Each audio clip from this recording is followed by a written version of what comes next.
Hello, this video is going to tell you how would a fall in demand and an increase in supply affect the equilibrium price and output of the market of a certain good.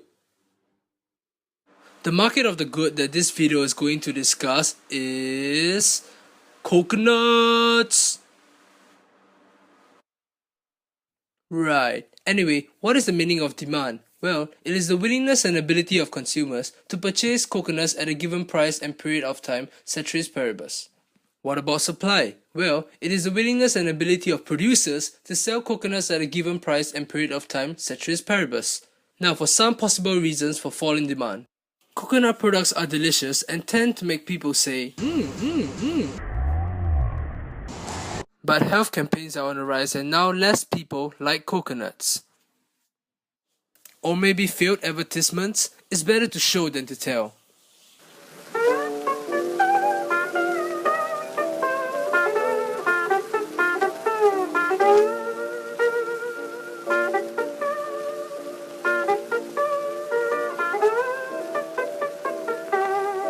Ew. Anyway, a drop in demand would cause the demand curve to shift leftwards and thus result in a decrease in equilibrium price as well as a decrease in equilibrium quantity. Now for some reasons for the increase in supply. Maybe government subsidies for cost of production? Will result in more coconut. Ooh, there may be also a rise in volcanic activity. Oh yeah. This will result in volcanic ash covering most of the island and thus can act as fertilizers to help improve the growth of coconuts. As you can see in the illustration, an increase in supply will result in a rightward shift of the supply curve, and this will result in a drop in equilibrium price but an increase in equilibrium quantity of coconuts. So the shifts in the curves gives us three different scenarios. The first scenario is where the magnitude of the drop in demand is greater than the magnitude of the increase in supply. This would cause a greater shift in the demand curve than that of the supply curve, and this will result in a great drop in equilibrium price but a slight increase in equilibrium quantity. Now the second scenario is where the magnitude of the drop in demand is lower than that of the increase in supply.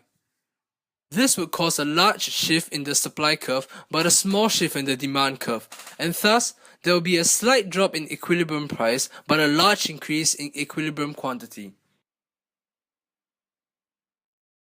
Now the third scenario is a rare one, as it is when the magnitude of the drop in demand is equal to that of the increase in supply. Yeah. Thus the magnitude of the shifts of both curves will be the same, and therefore there will be a great drop in the equilibrium price but the equilibrium quantity stays the same. So, which scenario is most likely to occur? Well, it is case 1. Why, you may ask?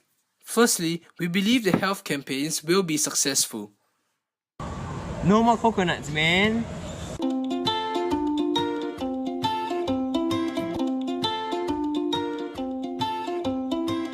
Let's go check on our coconuts, man. Sure. Oh, let's see. 0 coconuts. And secondly, the increase in supply of coconuts is a long-term effect. Now the extent of change in equilibrium price and output is also affected by the elasticity of the curves. Firstly, for an elastic demand curve. As you can see in the illustration, this will result in a great drop in equilibrium price but a small increase in equilibrium quantity of Hawaiian coconuts.